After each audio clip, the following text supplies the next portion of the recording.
en Apocalipsis, una carta circular, ¿ok? Para 7 iglesias.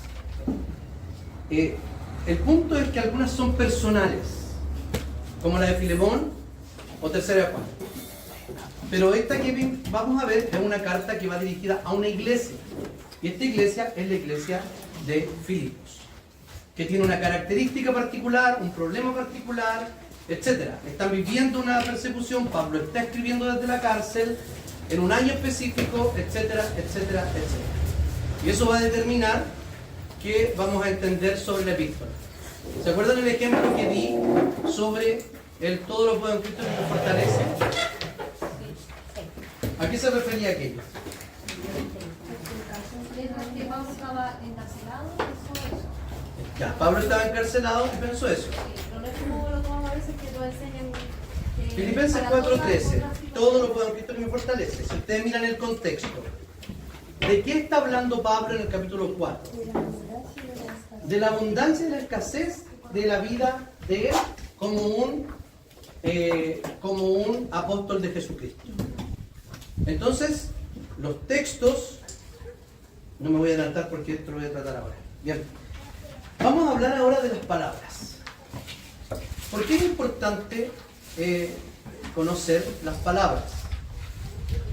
A ver,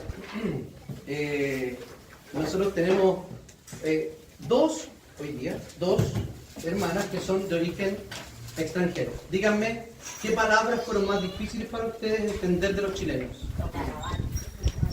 Ahora. Jane.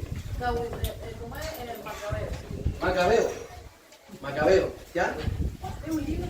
Es muy rara la palabra Macabeo, yo no sé el origen, pero de hecho un libro bíblico no canónico. Eso significa el que golpea como martillo. Esa es la familia Macabeo. Ahora no sé por qué viene de Macabeo. Búsquelo por favor, por qué es Macabeo. Ya, Macabeo es una palabra y le costó entender el significado. ¿Bien? A mí en general me costó entender el humor. Pero ya. Como, bueno, como esa forma de relajar que tiene. A ver, la forma de relajar es, tú dices, cuando los chilenos usamos el humor para decir la verdad. Exacto. Y no nos atrevemos a decir la verdad de frente. Qué mal eso. Está completamente de acuerdo Laura. O sea, tenemos un dicho de hecho para eso, que dice, ni siquiera el sarcasmo, sino que de broma en broma, la verdad se asoma. Como que uno dice, jugando no mete el perro. Exactamente. Aquí tenemos otro dicho que es peor. No te lo voy a decir. No, repite.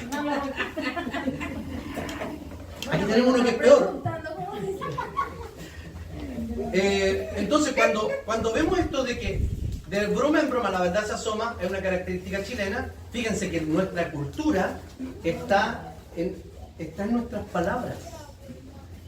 Ya, cuando vemos las palabras en la Biblia, son de vital importancia. ¿Saben por qué? Porque una palabra para Laura y para la Janie pueden significar algo distinto a lo que significa para nosotros. ¿Cierto?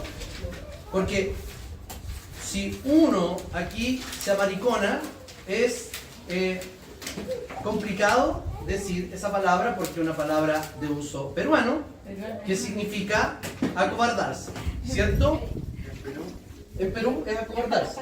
Y cuando dicen el cabro chico, también cabro se refiere, o cabra se refiere a alguien que ejerce la prostitución, y acá significa un niño chico. Las palabras son súper importantes. Imagínense, si vivimos en el mismo continente, en la misma época, tenemos prácticamente las mismas edades, hablamos, no exactamente, pero hablamos el mismo idioma. ¿Se imaginan lo que significa entender palabras de una cultura de hace más de 2000 años, con miles de kilómetros de diferencia, pero lo más importante, con miles de kilómetros y de diferencias culturales para la época y para el lugar? Entonces, por eso es súper importante saber qué son las palabras. ¿Ya? Si me prestan un documento, por favor, para echarme la letra. Ya. Filipenses. Ya, vamos a ver vamos a ver que aquí, en el pasaje que vamos a ver hoy día, vamos a ver hartas palabras que son de vital importancia, ¿ok? Hoy día el tema es observar palabras y estructuras. Cuando yo preparo un sermón, bueno, aquí hay más que preparar un sermón, es el Ariel, y parece que el Ariel y yo no.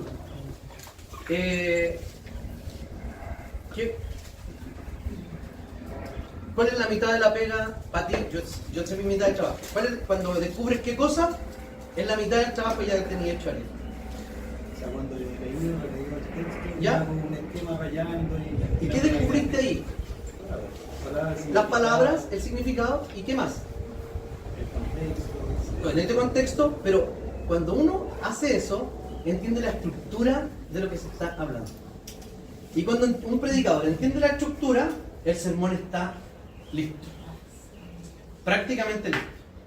O sea, es la mitad del trabajo. Es como descubrir el empalizado. ¿Sí? ¿Está bien dicha la palabra? ¿No? ¿Sí? O armarlo y luego solamente queda rellenar. Es así como pasa con la estructura de la estructura de un sermón. ¿Ok?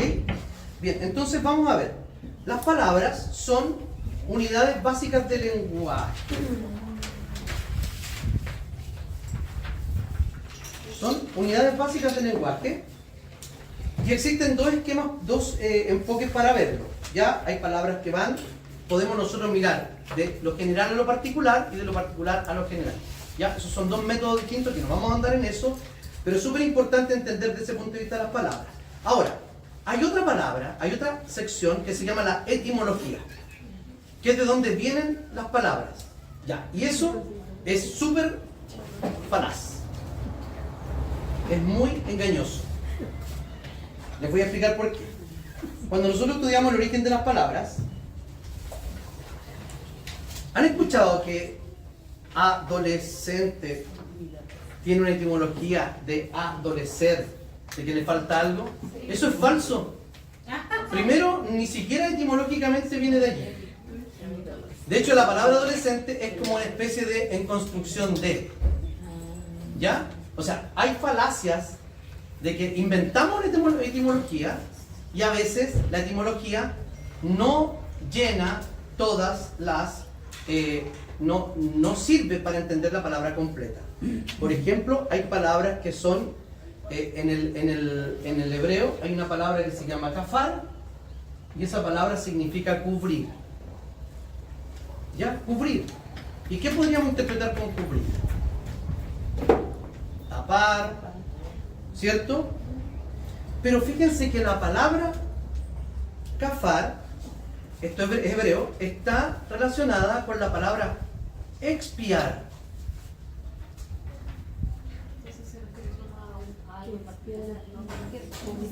No, se refiere a cualquier cubrición.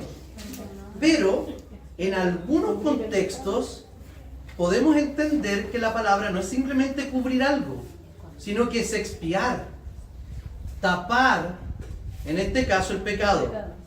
De ahí viene la palabra, de hecho el Kippur, que es el día de expiación, es ese día que los judíos creen, y de hecho era verdad, no es que era mentira, presentaban un sacrificio y se cubrían los pecados del año completo.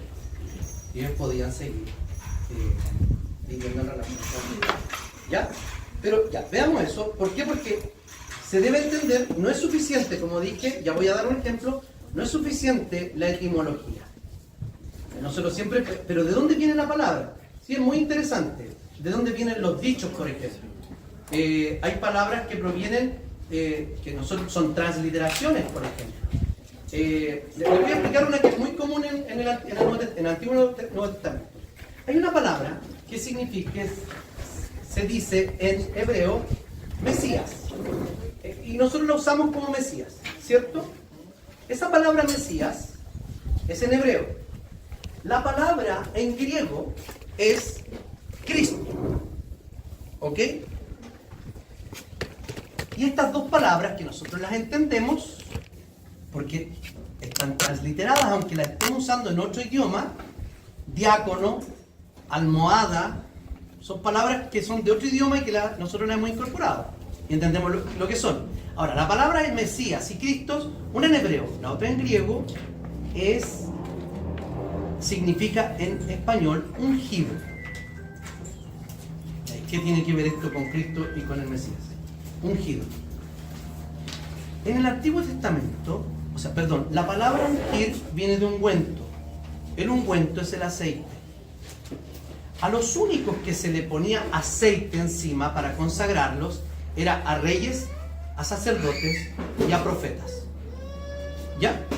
Al ungir se transformaba en un ungido. ¿Ok? Entonces, si Jesús es el Mesías, es el Cristo o es el ungido, está haciendo referencia ¿a qué? A sus tres oficios: de rey, de sacerdote y de profeta. Solo para explicar eso. Ahora, hay otra cosa muy importante que se llama en latín el usus loquendi. No se lo aprendan, no importa. Es el uso local de las palabras. Lo acabamos de ver, el uso local. Es con las chiquillas que son del norte de Sudamérica. Y la podemos ver incluso con palabras. El salo ocupa palabras muy raras. ¿Y de dónde viene el salo? De ahí, del sur. ¿Cierto? Ya. Hay usos locales. O sea, hay palabras que significan cosas distintas siendo la misma palabra. ¿Ya? Dependiendo del lugar donde se use. Entonces, es crucial que esas palabras que tienen significados múltiples en un pasaje no vayan a distorsionar lo que el autor está diciendo. Porque no es lo que nosotros entendemos del texto a primera vista. Lo que debemos entender es lo que el autor quiere decir con las palabras que usa. A ver, tengo que hacer un paréntesis teológico aquí, miren. Pongan mucha atención a esto. Las palabras utilizadas en la Biblia no son azarosas.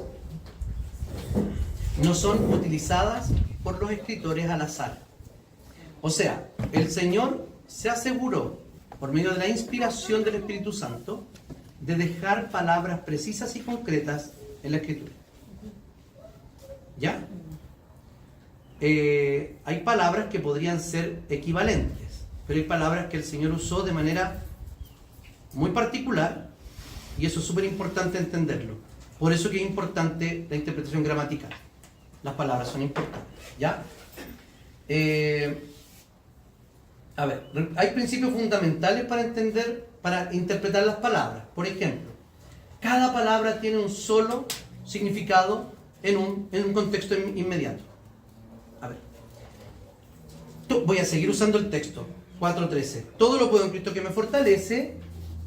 Tiene un único o un unívoco significado en el contexto que lo está usando Pablo. No hay más.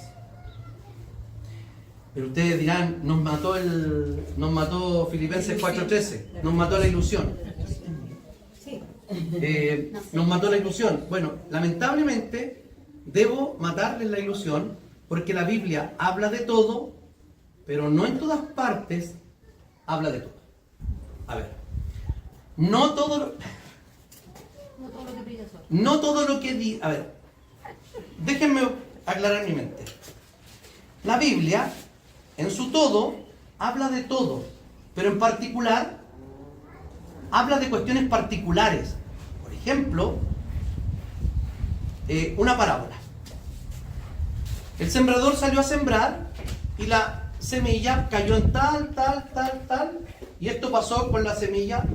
Y después, ¿qué dice el propio Jesús en la parábola? ¿Alguien sabe?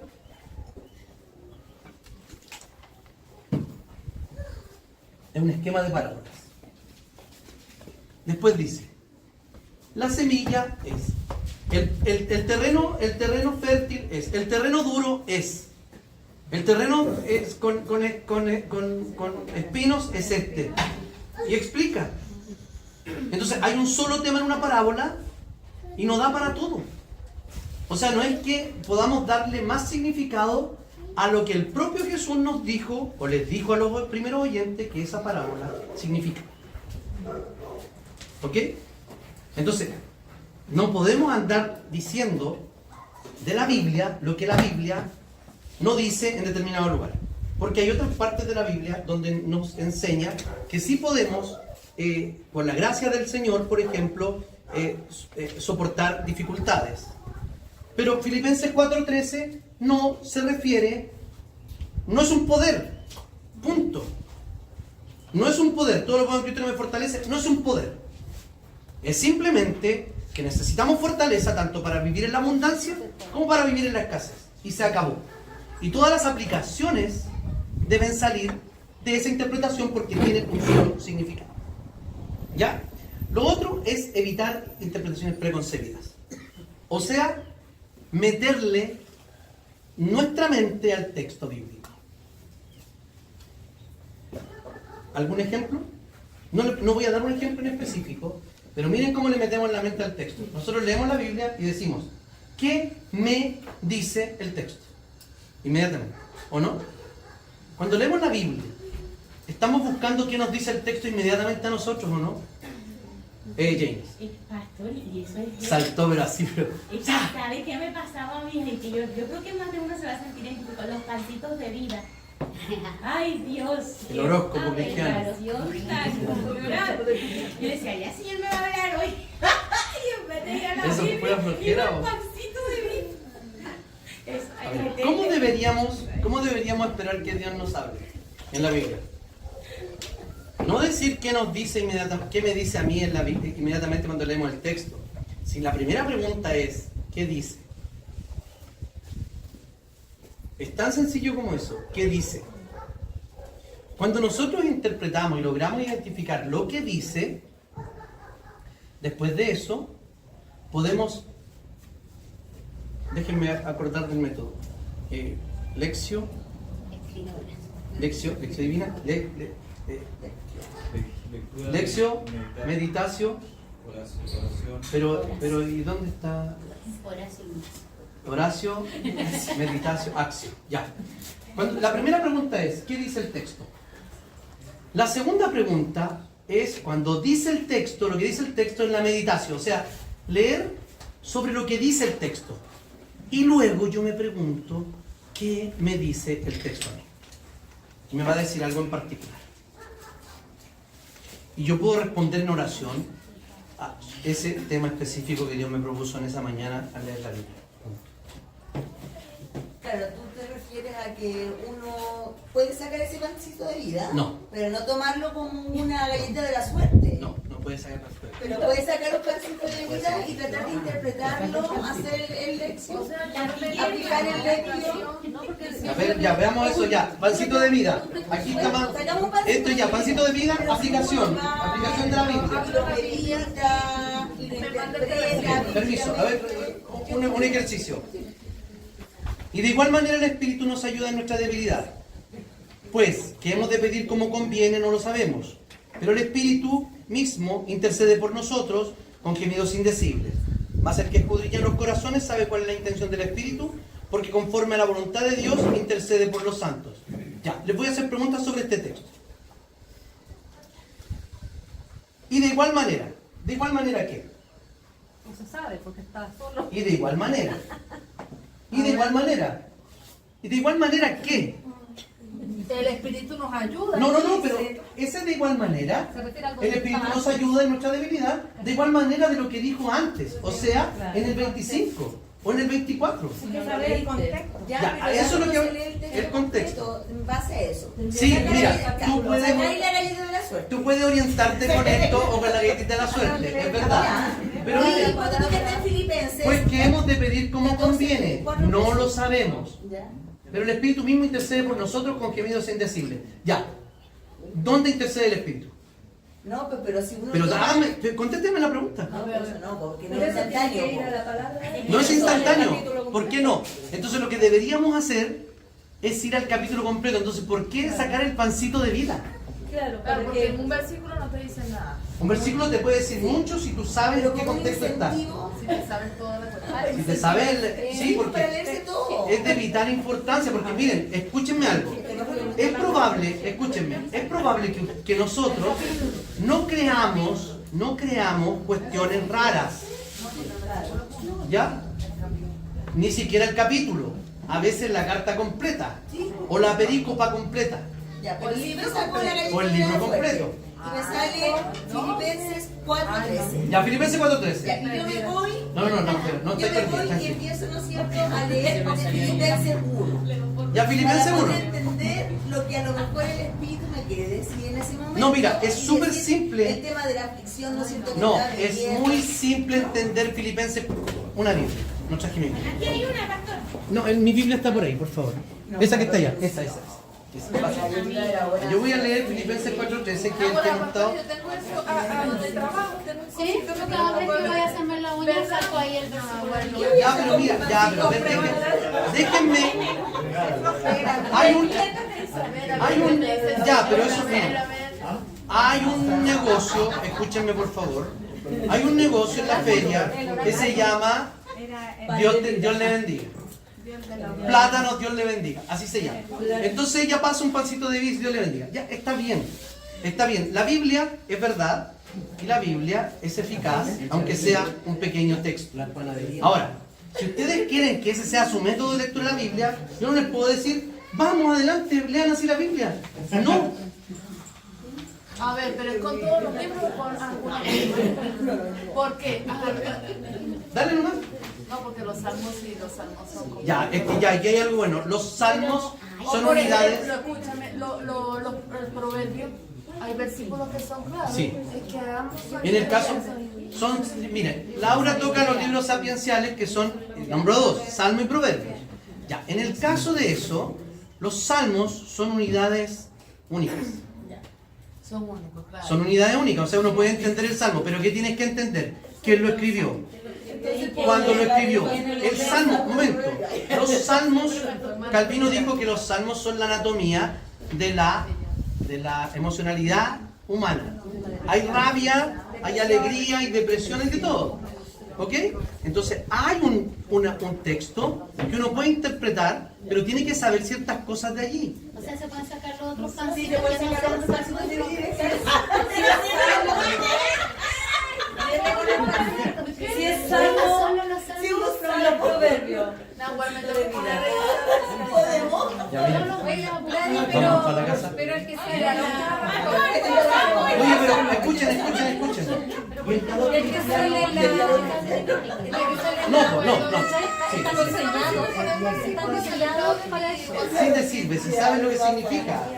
A ver, mira, por favor, quiero retroceder a esto y no quiero meterme en todas las experiencias sobre pancitos de vida y aplicaciones bíblicas. Odio los Escúchenme. pancitos de Pero mira, Lanza quería decir. Sí, pero quiero decir que en la aplicación bíblica, por ejemplo, el versículo del día, sale un versículo, pero después hay alguien que lo explica y después hay un estudio que habla todo de lo Ah, que ya, se sí, ya, pero iba a ya, decir. sí. Sí, eso está bien, pero miren, ya, y eso está bien. Está bien.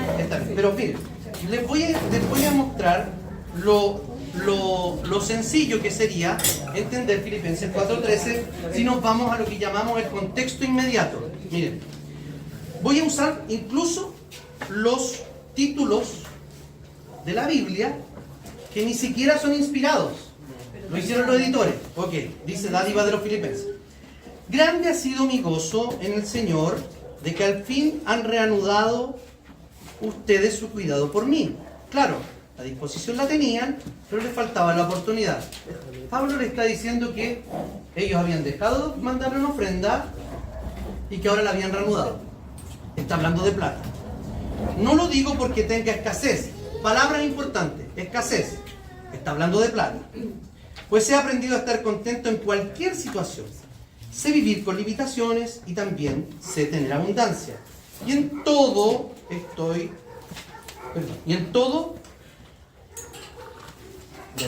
sé vivir con limitaciones y también sé tener abundancia. En todo y por todo estoy enseñado.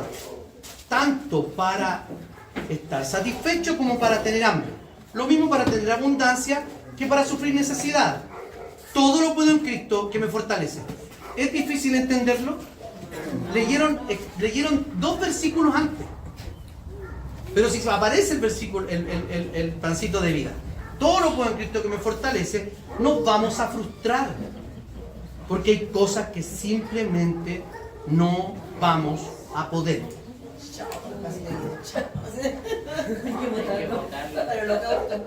¿Ya?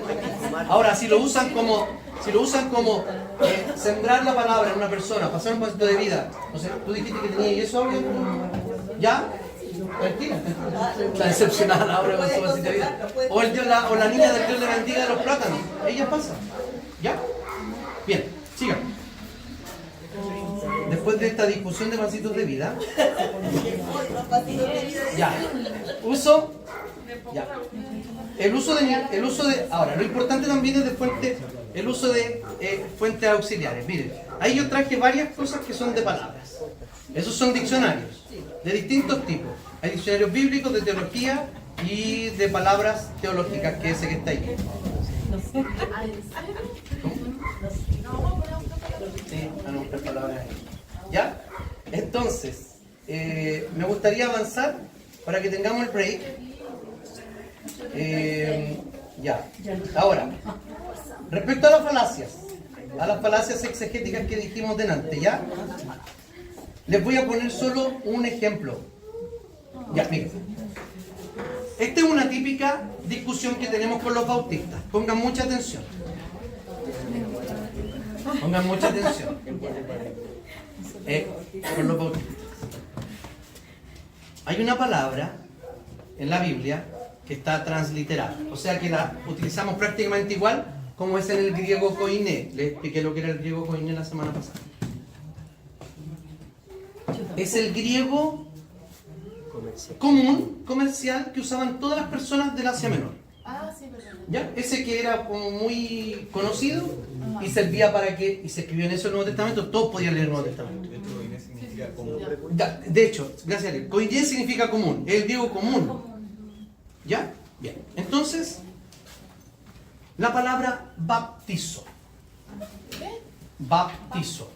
¿De qué palabra me estoy refiriendo? A bautizo, ¿no? La palabra baptizo es en griego. Y nosotros la hemos traducido, está prácticamente transliterada, o sea, conserva la misma vocalización prácticamente a nuestro idioma. Por ejemplo, diaconía, también una palabra griega que nosotros la decimos y la hemos incorporado al español. Ahora, baptizo tiene el significado de sumergir, de mojar y de lavar. Listo. Si es así, ¿cómo debería ser la forma del bautismo? Sumergiendo, lavando y mojando. O sea, tendrían razón los bautistas a que la única forma de bautizar a alguien sería tomarlo y sumergirlo. Bueno, donde yo iba a la iglesia, me está haciendo reír. Donde yo iba antes, uno iba a una piscina y te metían así. Pero te quedaban los pecados ahí. Había tenía que ser en río. No, mentira. Imagínate, La última bautizada tenía los pecados de todo. quedaba llena de pecado la piscina. Ya miren. Es como bañarse en Ya lo espiritual tiene razón. Ya, pero miren. Pónganme atención. Saben que me voy a distraer demasiado. Pónganme atención. Miren. Baptizo es sumergir. No hay otra forma de arreglarlo. De hecho, es una palabra que se utilizaba. Este es un uso sloquendi, un uso local. Las telas se bautizaban con un color. ¿Y cómo bautizaban una tela? La tomaban y la sumergían. De hecho, la que era bautizadora de telas era Lidia, que teñía telas de color púrpura. Entonces ella bautizaba telas. De hecho, estaba en el río trabajando con telas, ¿o no? Entonces, ahí, si la única explicación fuera la etimología, que significa sumergir, estaría sellada la discusión y deberían ser los bautismos solo por inmersión. O sea, solo sumergir. Pero hay otro elemento que debemos considerar. ¿Por qué razón? Porque, ¿se acuerdan lo que les dije? Que los escritores bíblicos escribían en griego, pero ¿cómo pensaban? Como hebreos, como judíos. Al pensar como judíos, estaban hablando palabras que tenían un contexto en su propia mente y en su propia cultura. diría que el 99% de las rituales de purificación judío o de los bautizos judíos eran por efusión o por aspersión. Así. O rociar. No había otra forma. Ustedes se preguntarán, ¿y Juan el Bautista estaba en el río Jordán y Jesús fue al río Jordán? ¿Dónde dice que Jesús literalmente se sumergió? En Chosen. No dice. Dice que Juan lo bautizó. Y en el contexto judío, ¿saben lo que debía hacer? Rociar. En el río. Lo rociaba. Punto. Ya. Entonces, ¿por qué llegó a esto yo? De hecho, los fariseos... Pero lo que pasa es que nosotros los presbiterianos aceptamos, si alguien fue bautizado por inmersión, aceptamos como válido su bautismo. Pero el bautista, como cree solo en la etimología de la palabra, tiene que ser por inmersión o si no, no está correctamente bautizado. ¿Ya? No, hay que rebautizarse. De hecho, por Yo eso debería conoce como rebautizarme, rebautizadores. No, ¿cómo? Por eso eran conocidos como rebautizadores. De hecho, sí, pues ellos nacieron como anabaptistas, rebautizadores. Perdón, Aura, ¿qué dijiste tú? Ya. Después vamos a hablar de eso. Ya. Entonces, cuando en el capítulo, busquen el capítulo 7 de Marcos, capítulo 7, 5 al 9, los judíos incorporaron ritos a la ley. Marcos 7, 5 al 9. ¿Ya? El contexto es el siguiente. El contexto es... ¿será ese? Marcos 7. Marcos 7, 5 al 9. Ya, sí. Lo que pasa es que le dijo tus discípulos no se lavan las manos antes de comer. No simplemente que no se lavaban las manos, sino que no se lavaban las manos de manera ritual. Y Jesús le dice que no importa lo que entra en el cuerpo, sino lo que sale. Y ahí dice algunos pecados. Pero ¿qué más dice el texto? Dice, porque los fariseos y todos los judíos, ¿qué más dice? ¿Aferrándose a qué? Por favor, que alguien lea. La tradición. Del 7. A la tradición de los líderes religiosos. La tradición de los líderes religiosos sigue más. Y en vez de comer con manos impuras. ¿Y él contestó? ¿Sigue? Tenía razón Isaías cuando profetizó de ustedes, hipócritas, según está escrito: este pueblo me honra con los labios, pero su corazón está lejos de mí. Sigue. En vano me adoran. Sus enseñanzas no son más que reglas humanas. Ustedes han desechado los mandamientos divinos y se aferran a las tradiciones humanas. A ver, ¿y el 4 qué dice? Ahí está el 4, sí, el 4, en el 4. ¿Qué dice María? Al regresar del mercado, no comen nada antes de lavarse y siguen otras muchas tradiciones, tales como el rito de lavar las copas, jarras y bandejas de cobre. Y bandejas de cobre. Me equivoqué de texto. No, las camas. ¿Las camas? ¿Sí? Sí, que están en la traducción. Y lechos, dice acá. Ah, ya, dice lechos. Ok. Dice jarras. Dice copas. ¿Le parece normal que alguien lave una copa, una jarra, sumergiéndola? Sí. Obvio. ¿O no? ¿Y una cama? No es un mueble. Entonces, quiero que saque la siguiente conclusión. Si para los judíos la palabra bautizo no necesariamente significaba, porque ahí dice ustedes bautizan, no necesariamente significaba sumergir, y para ellos en su mente era asperger,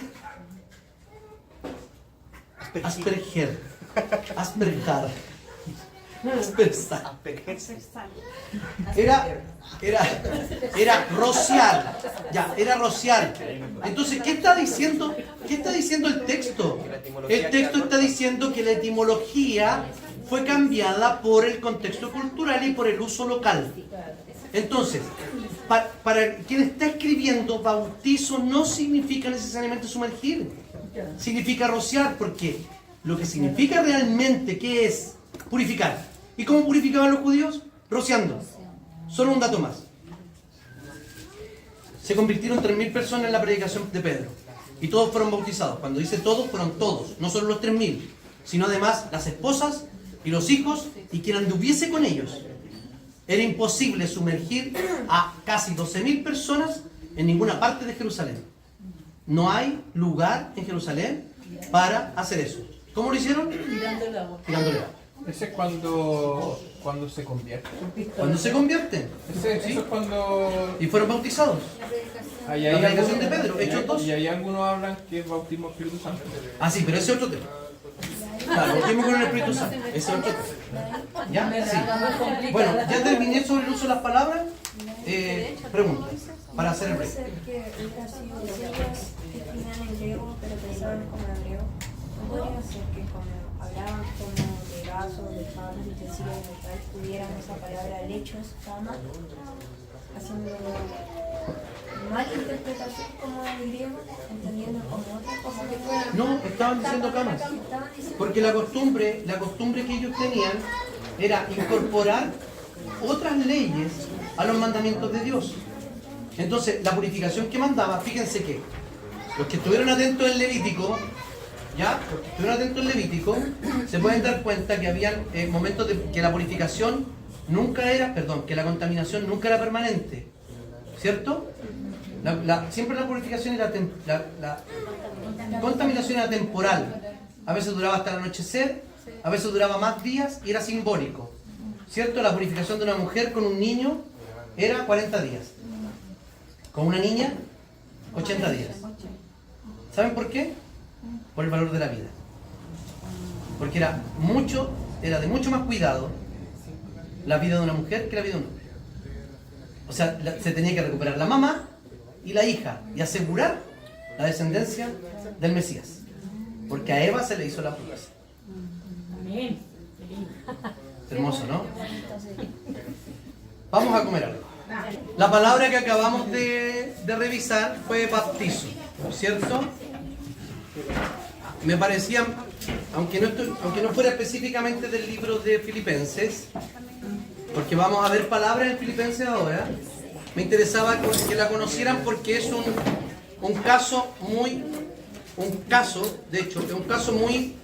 decidor respecto a una palabra que tiene una etimología determinada y muy fija, pero que los usos y la cultura del que la usa, en este caso, el propio Jesús, y lo está diciendo, digamos, lo está registrando uno de los evangelistas, en este caso Marcos, es muy decidor. Pero hay algo mucho más decidor en 1 Corintios 10. ¿Ya? 1 Corintios 10. Vamos a hablar de bautismo, a ver si son o no. 1 Corintios 10 tiene una muy buena explicación. Elías, ¿lo queréis leer? 1 Corintios 10, 1. Pongan mucha atención solo hasta el 2, 1 y 2. A ver.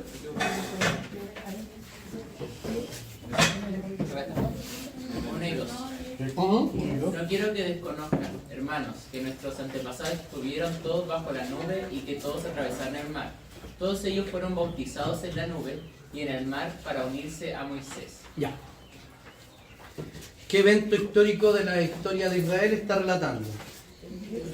El cruce del Mar Rojo. Ok. Usa la palabra bautizo. Todos fueron bautizados ¿en qué? En la nube y en el mar. ¿Ya? La nube, la que los guiaba de día, y en el mar, cuando cruzaron el Mar Rojo. Ya. ¿Quiénes fueron sumergidos? Los egipcios fueron sumergidos, no los judíos. ¿Cómo fueron entonces purificados para unirse a Moisés? Los judíos. Los hebreos, perdón. Ahí no se llamaban judíos. Ojo. Hebreos. O sea, pasaron y les cayó la brisa. El rocío de la nube y el rocío del mar mientras pasaban. Ahí fueron purificados. Y dice que pasaron en seco. De hecho, el dato de Éxodo dice que ni siquiera, que ni siquiera se mojaron sus sandalias. Ustedes saben lo complicado que sería un cuero no tratado. De hecho, los cueros tratados son complicados cuando se mojan. Un cuero no tratado, mojado, para caminar. O sea, sería imposible caminar. O sea, pasaron incluso con ese tipo de cuidado. Entonces, bautizo significa etimológicamente sumergir, pero culturalmente, teológicamente y en el uso local que le daban los judíos, no significaba necesariamente sumergir, sino que el significado era purificar. Y el acto de purificar para los judíos, ¿cómo era? Nunca era sumergir, siempre era por aspersión. Muy bien, no inmersión. Listo. Vayan a su documento, por favor.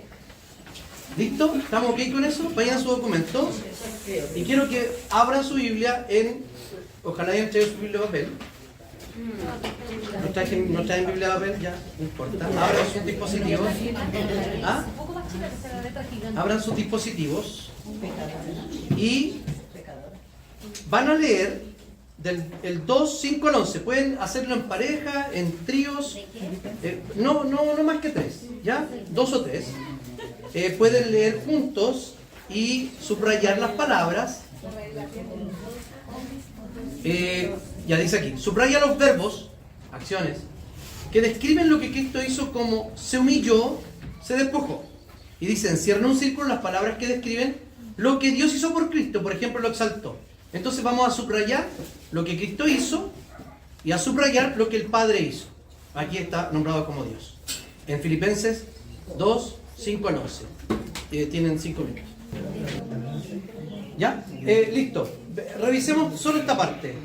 ¿Quién quiere partir con acciones de Cristo? Acciones de Cristo. Ya, a ver. Ya se despojó. Ok. Sentir. Explíqueme. Que haya en vosotros el mismo sentir que hubo en Cristo Jesús. O sea, que hubo en Cristo un sentir. Ya, perfecto, ok. Sentir. Se humilló. Se humilló. No estimó ser igual a Dios. No estimó ser igual a Dios. O sea, llevémoslo a un verbo. Rebajó. Sí, está bien. No estimó. Ya, fue Dios y fue hombre. Pero ahí hay una acción. Murió. Eso va acá. Eso va después, porque eso no es. Lo que acaba de hacer Laura es una conclusión de las palabras que subrayó, no la palabra misma. Pero aquí dice, tomó forma de siervo. Tomó forma de siervo, hasta ahí nomás. Bueno, pero bueno, sí. Sí, tomó forma de siervo. La conclusión viene después. Murió. Ya, murió, se humilló, fue obediente. ¿Qué más? Se rebajó. Se rebajó. ¿Está usando la palabra que está en el texto bíblico? ¿Sí? Ok. Es que estoy con la NBI. Ya, está bien, está bien. ¿Qué más? Dice que no se aferró. No se aferró. Ya, ahí hay un verbo que, ya, si quieren subrayarlo, varios me preguntaron, pero ahí dice que no se aferró. ¿Ya? Como a cosa que aferrarse. Como algo que aferrarse. ¿Ya? Es un verbo. Pero no se aferró. O sea, describe la acción que no hizo. Entonces, ¿Ya? Bien, acciones de Dios. Lo exaltó y le dio un nombre. y le dio un nombre. Ya, ¿y por qué nadie dice que es por sobre todo nombre? Porque no va. Porque solamente le dio un nombre. Y esa es la acción. Lo otro es explicación. Ya le otorga un nombre. Y no un nuevo nombre, sino un nombre. Y que toda lengua lo confese. ¿Cómo? Esa es la acción. No, es que no te escuché. ¿Eso no es una acción? ¿Cuál? Que toda lengua lo confese. No, porque esa es una acción que proviene del nombre y de la exaltación que hace el Padre del Hijo. Doblar las rodillas son los que, lo mismo dijo Laura, la acción posterior del nombre y de la exaltación. Doblar la rodilla no es una acción de ni Cristo ni de... No, de ninguno de los dos. Es de nosotros. No, sino que de toda la creación. ¿Toda lengua? No, es una. Lo que pasa, ya lo voy a explicar. Voy a explicar el texto. ¿Ya? Bien, ahora la pregunta de análisis, por favor. La pregunta de análisis. ¿Qué significa que Cristo se despojó a sí mismo? Arriesguen una respuesta ustedes mismos ahí. ¿Qué significa? Ahí está, por la pregunta de análisis. ¿Qué significa que Cristo se despojó a sí mismo? Se vació. Anótenlo. Y luego las compartimos. Y luego dice, ¿qué implicaciones tiene que Dios le dio un nuevo nombre sobre todo nombre? Esto está en el texto. O sea, ¿Eso está en el texto? ¿Qué significa se despojó así? Se despojó a sí mismo. Lo saco de aquí. Sácalo del texto. ¿Qué significa? Eso les va a ayudar a identificar la estructura que viene después. Ya, ¿quién quiere partir con la primera pregunta? ¿Mano Luis? A ver, escuchemos. Abandonó su aspecto divino, asumió una humanidad real. Ya, ok. ¿Sí? Ya, ahí está bien. O sea, no necesariamente está bien, pero está bien hasta ahí. ¿Ya? Yo lo pienso así. A ver. Quitó todos los beneficios que tenía como hijo de Dios. Ya, ok. Dice que quitó todos los beneficios como hijo de Dios. Desechó todo lo divino para ser semejante a Desechó todo lo divino para hacer semejante. Ya. Está bien, Renunció, sigamos nomás. renunció a muchas cosas. Renunció. ¿Ya? ¿No pusiste nada en específico? Ya, renunció a algo. Sí, que siendo igual a Dios, renunció a su propia naturaleza, haciéndose hombre para morir por nuestro pecado y obtener lo que tenía el perdón. Ok. Yo. Nada. Yo creo que está mal, entonces ¿qué? Dale nomás Pero nada. si yo creo que está Ya nada, no importa. Están todas mal las que acaban de leer. No, mentira. No, mentira, está mal. Tomó Vamos. naturaleza humana voluntariamente, dejando su naturaleza divina. Ya, toma voluntad humana, o sea, naturaleza humana y deja naturaleza divina. A ver. ¿Qué? Sabe que estaba mal. Se despojó de su poder, se despojó de su gloria y se despojó de la condición de Dios. Ya. Renunció a ser igual a Dios y no se aferró a eso. Ya, renunció al ser igual a Dios y no se aferró a eso. Lila. Yo fuimos como más simples. A ver, por favor. Puse dejando el título que tenía para ser como humano. Para ser como humano. ¿Está bien o no? No. No, No, tranquilo, no voy a decir. Es broma, perdón, es broma. Es un ejercicio que está bien que lo hagan como lo quieran. Y si pongo así uno aprende en ese ¿Qué no cuadra? A ver, algunos quieren. A ver, algunos que. A ver, alguien. Dale, Elías.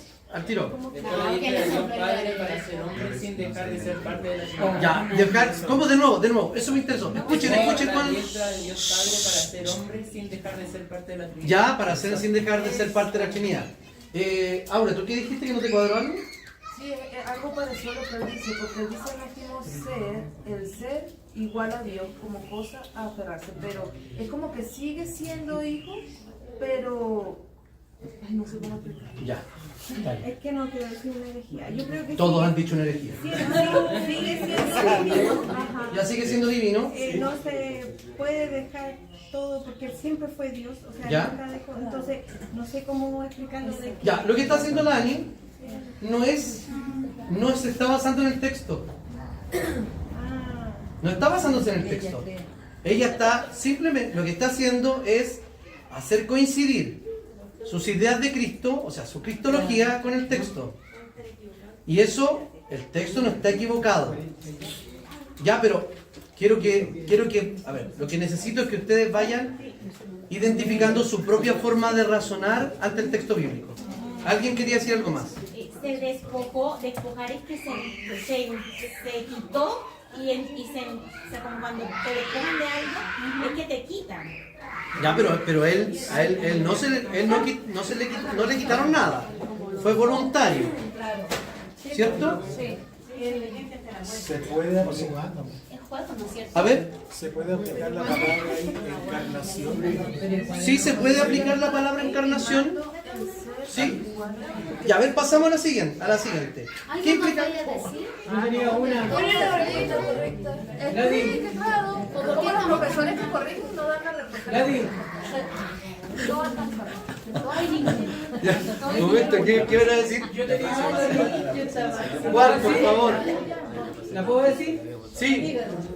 Dice, yendo un poco adelante, se postró sobre su rostro, orando y diciendo, Padre mío, si es posible, pase de mí esta copa, pero no sea como No. yo quiero, sino No. como tú. No, lo que pasa es que lo que está pasando acá es algo parecido a lo que hizo la Ana. Ella toma un conocimiento teológico y lo trata de hacer coincidir con el texto.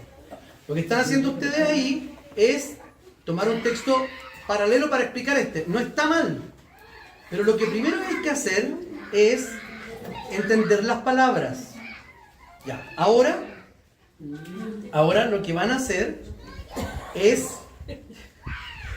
tomar esos diccionarios y buscar la palabra despojarse, kenosis, que también se puede usar esa palabra, pero básicamente despojamiento, kenosis, pueden buscar encarnación, etc. Traten de buscarlo. A ver, alguien encontró en un diccionario o en la Biblia de estudio. A ver, ¿qué dice? Trate de identificar la definición solamente. Se vació a sí mismo, se anonadó a sí mismo, se despojó a sí mismo, como sustantivo se usa en el sentido técnico para la teoría cristológica que trata de demostrar que la segunda persona de la Trinidad podía ingresar en la vida humana de tal manera que arrojara como resultado la experiencia genuinamente humana que describen los evangelistas. Ya, ok, vamos a partir con eso. A ver, ¿ahora quieren la explicación? Ariel, si tú podías ayudarme en esto y interrumpirme. No. Miren, a ver, varios dijeron estas palabras. Dejó su naturaleza para tomar otra naturaleza. No, eso es imposible. Esto quiere decir que lo que hace Cristo al encarnarse, Él se despoja de ser igual a Dios en cuanto a un estado de cosas. O sea, Él primero no tenía cuerpo, ¿cierto? Pero cuando se anonadó o cuando se despojó de la posición de Dios, lo que hace que es adquirir forma de siervo. Estoy citando el texto. Adquiere forma de hombre. Pero ojo, si Jesús adquiriese una naturaleza para abandonar otra, tendríamos un problema gravísimo. Porque no podría volver a ser exaltado, como dice el texto, ni podría haberle dado un nombre que es por sobre todo nombre. Porque tendría que haberle devuelto en algún momento su propia otra naturaleza y haber abandonado esta otra. No es como que la abandonó por un ratito. No la abandonó por un ratito. ¿Sabes lo que abandona? O suspende, por ejemplo, y ahora vamos a hacer el ejercicio de ir a los evangelios, suspende conocimientos. ¿Ariel? Suspende, o sea, lo que dice Ray, suspende conocimiento porque, por ejemplo, él cuando le preguntan ¿y cuándo vas a volver? Él dice, la hora y el día no lo sé, solo mi padre se lo sabe. Entonces él suspende ese conocimiento. Él voluntariamente suspende ese conocimiento porque no es necesario para la misión que tiene de venir a morir por nosotros. Ahora, ¿y atributos? ¿sí? Como Atributos también. Atributos también. De hecho, el atributo de la omnipresencia lo suspende. ¿Saben por qué? Porque estaba en un cuerpo limitado como el nuestro. Sujeto a espacio-tiempo. Sin embargo, le podía decir a Natanael, yo te vi bajo la higuera y bla, bla, bla. O podía leer los corazones que cavilaban en cierto sentido y que estaban pensando mal de él, de los fariseos. ¿O no? Ese es el atributo de la omnisciencia, pero no de la omnipresencia. La pregunta es, ¿Jesús hoy día ha recuperado después de la exaltación? Lo que está hablando aquí, paréntesis, es el estado de humillación, que es el periodo donde está encarnado, viviendo entre nosotros y muriendo por nosotros. Porque ya el hecho de que se encarnara de la humillación. El hecho de tomar ya una naturaleza humana para incorporarla a su naturaleza divina, es una forma de humillación. Paréntesis. Yo creo que todos están un poco perdidos. ¿En qué sentido? En cuándo Cristo es Dios y cuándo Cristo es hombre. Les voy a poner el siguiente relato. Iban por el mar de Galilea y había una tormenta, ¿cierto? Jesús estaba cansado, dice el evangelista, y que se fue a dormir al camarote. Mientras estaba Jesús durmiendo, cansado, hay una tormenta. ¿Y qué hacen los discípulos? Bajan al camarote y le dicen: Jesús, despierta. ¿Qué esperas? Mira, nos morimos. Y Jesús despierta de su sueño real, porque sí estaba cansado, sí estaba durmiendo. Despierta, sale a la cubierta y hace callar el viento y el mar. Entonces, esta es mi pregunta. Si Cristo tiene dos naturalezas, no miren mi cara de pregunta capciosa. Si Cristo tiene dos naturalezas, Pero si es capcioso. ¿qué naturaleza usó en cada una de estas acciones en el mismo evento de la tormenta? La divina. ¿La divina cuándo? Cuando habló y obedeció los vientos. Ok. ¿Y cuándo estaba en su naturaleza humana? Cuando estaba cansado. Eso es una herejía. Eso es una herejía. Esa es una de las típicas herejías cristológicas del primer y segundo siglo. Miren, siempre es Dios. Se respondieron hace 2000. Escúchenme. Siempre es Dios y siempre es hombre. Escúchenme bien. No es que en el momento que él estaba durmiendo tenía como la máscara de hombre. Entonces, me voy a cansar. Entonces voy a poner la máscara de hombre para poder descansar. Entonces, un hombre cansado. Y luego la máscara de Dios, ya, me despertaron, ok, la máscara de Dios para decirle, no. Pero ¿por qué entonces está escrito eso en la Biblia? Porque lo voy a explicar ahora. Y usted lo estaba explicando. Yo lo estoy explicando de esta manera. Síganme, por favor. Tienen que seguirme con mucha atención. Lo que hace cuando duerme y lo que hace cuando hace callar el viento y el mar, ¿saben quién lo hizo? Jesús. El Mesías. El Cristo. Que es 100% Dios y 100% hombre. Porque él no le hace falta la pizarra aquí. Que está allá.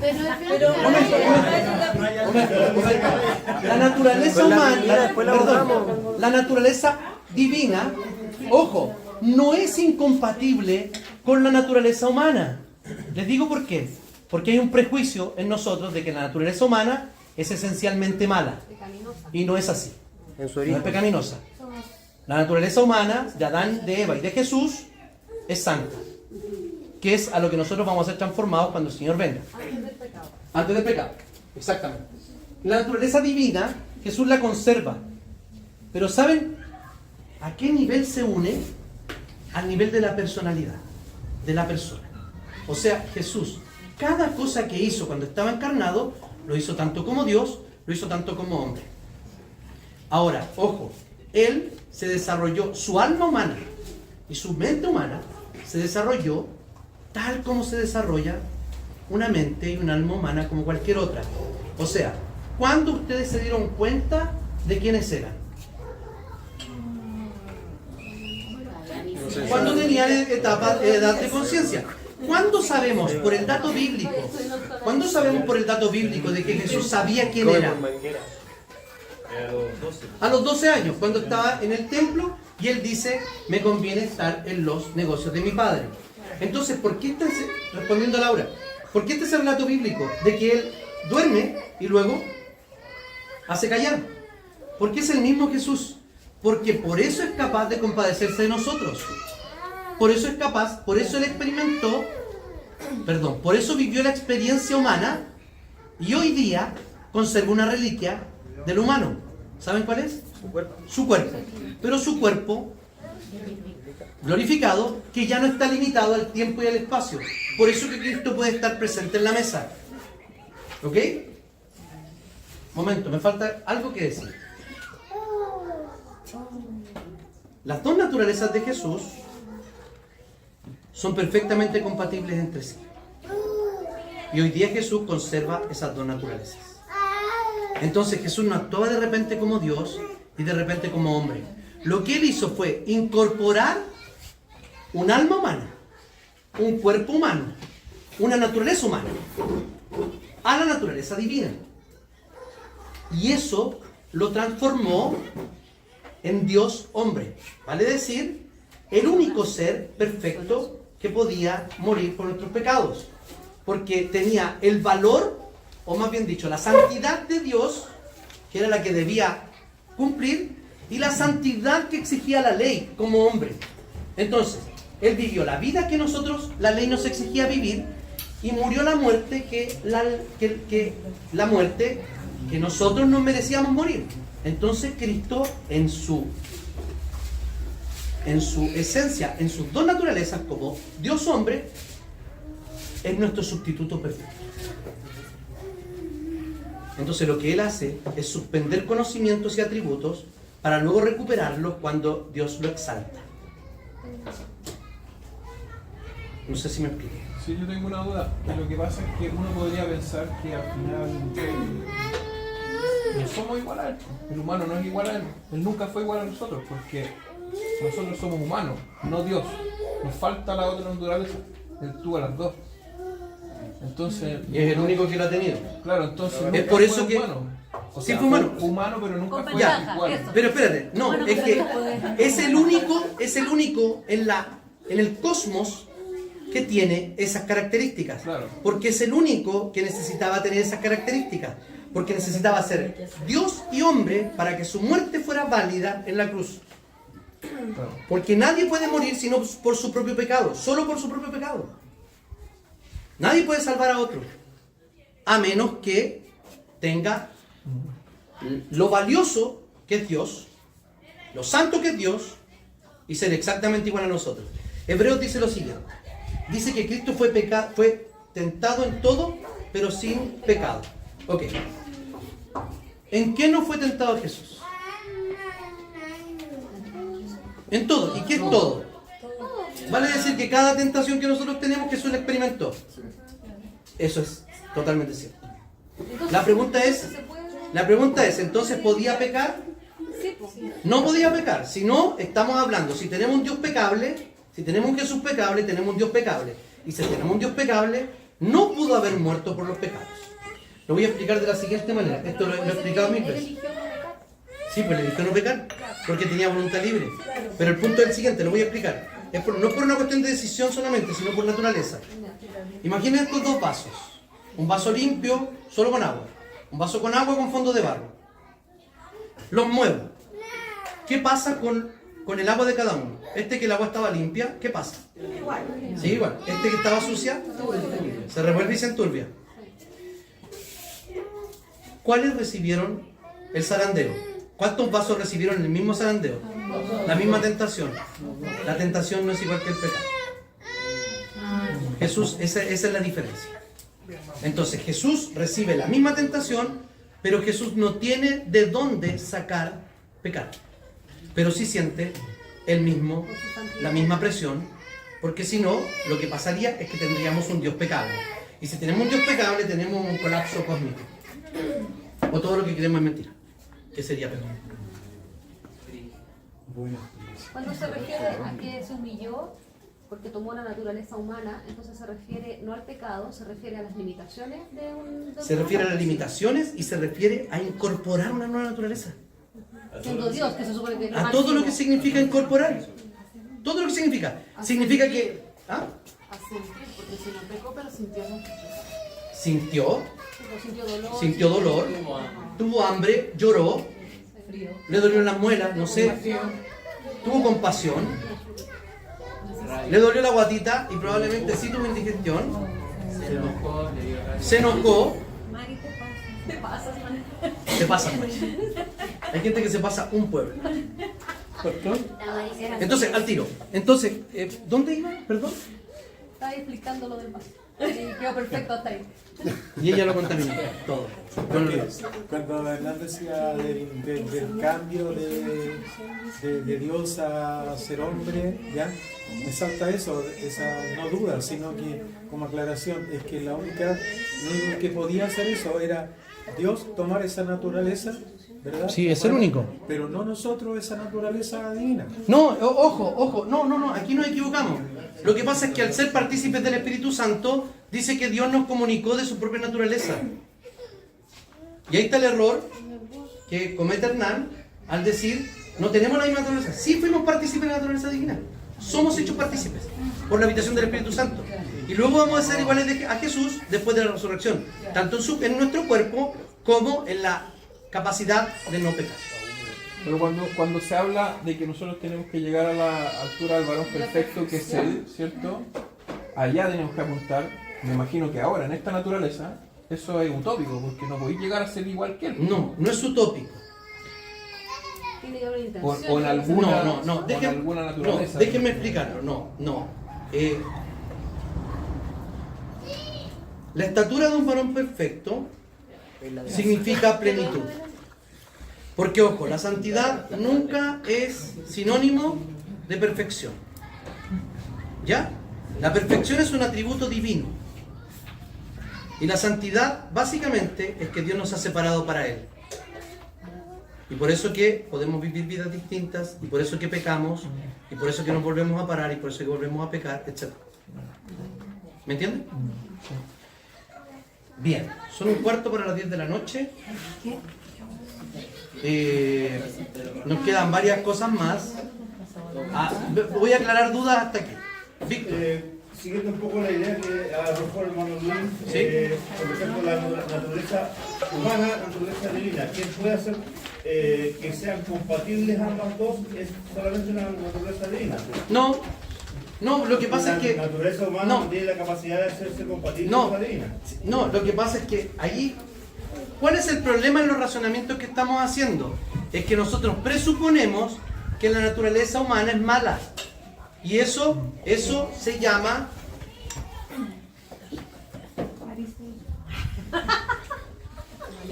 Eso se llama... Reduccionismo. Dualismo, es un dualismo. Y otra cosa se llama gnosticismo. El gnosticismo es lo siguiente. Es creer que todo lo corporal es malo, por lo tanto, puedo tomar dos formas de vida.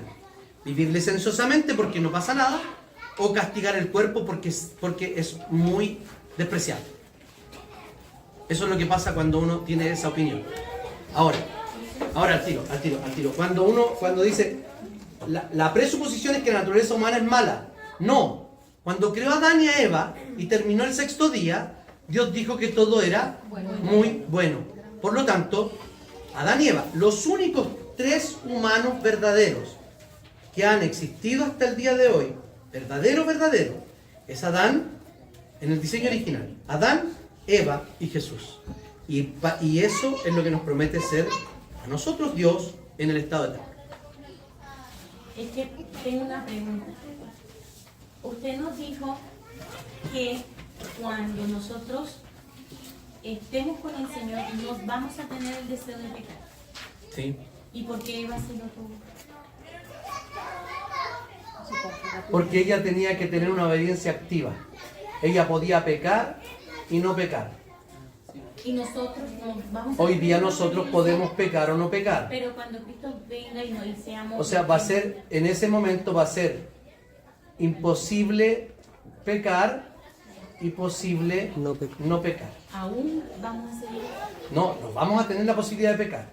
Vale decir que esta historia no se va a repetir. Si no sería un eterno loop, exactamente, de multiversos, de seguir y seguir y seguir y seguir.